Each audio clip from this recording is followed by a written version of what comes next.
Saviez-vous que l'on commémore un acte hautement immoral quand on fête l'Aïd? La grande fête de l'Aïd a eu lieu cette semaine. C'est une grande fête pour nos amis musulmans. C'est la célébration du sacrifice d'Isaac par son père Abraham. Vraiment quelle belle fête. Un homme pour plaire à son Dieu gravit une montagne accompagné de son enfant afin de l'égorger et rendre hommage à son Créateur.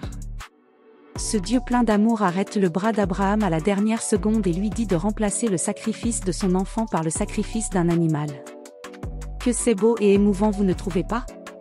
Depuis chaque année on égorge des moutons pour célébrer la mansuétude de Dieu. Voilà, pour les croyants tout est normal, mais pas pour moi. Quel est ce Dieu dégénéré qui a comme volonté d'exiger la mort d'un enfant, sacrifié par son propre père?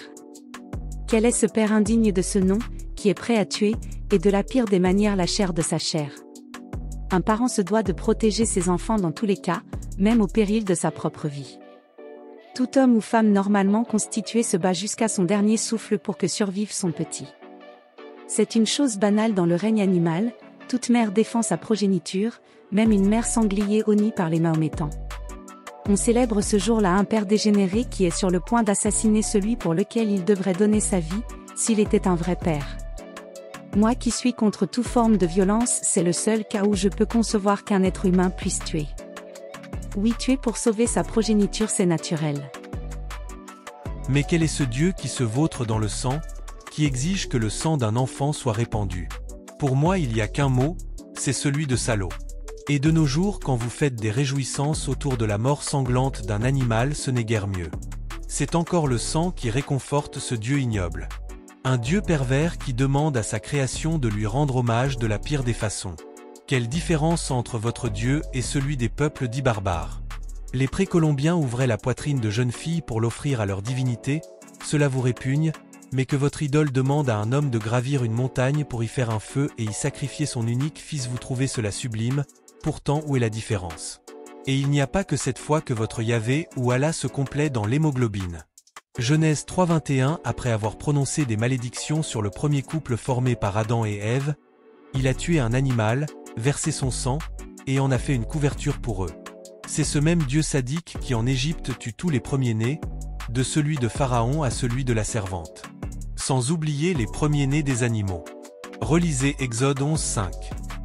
Pour ma part, je ne comprends pas l'obsession de Dieu pour le sang, qui parfois est la plus belle des choses à lui offrir, qu'il soit humain ou animal, et parfois ignoble quand c'est celui des menstruations féminines. Et pourtant le sang qui coule dans nos veines, à nous les femmes, est le même, qu'il coule dans nos cœurs ou de nos sexes.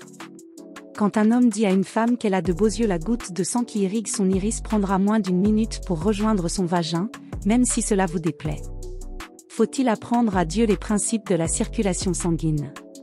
Ne sait-il pas tout cela, lui qui est censé tout connaître? Mais Dieu ne sait pas grand-chose en vérité. Il a les connaissances des hommes de l'époque où les textes ont été rédigés. Mais revenons à nos moutons. Bien sûr que les musulmans qui se réunissent par tradition autour de ce repas de fête ne pensent pas à l'immoralité demandée par Dieu. Loin de l'idée de tuer leur enfant pour plaire aux sadiques éthérés. Ils se retrouvent en famille et entre amis dans la joie de la fête. Et cela est bien. Se réunir et partager un repas est toujours réconfortant et donner un tiers de la viande aux pauvres comme le veut la tradition est généreux. L'humain est meilleur que Dieu une fois de plus. Vous pensez certainement que les sacrifices humains ont toujours été dans les civilisations primitives et que la religion juive puis musulmane ont remplacé par l'animal la victime et que le progrès est là. Et vous avez tort. Avant l'arrivée des religions, le sacrifice n'est pas pratiqué par les groupes de chasseurs-cueilleurs. Ce sont les religions qui exigent une telle immoralité.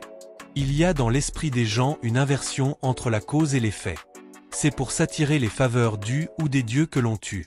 S'il n'y a pas de croyance en un Dieu, inutile de lui sacrifier quoi que ce soit.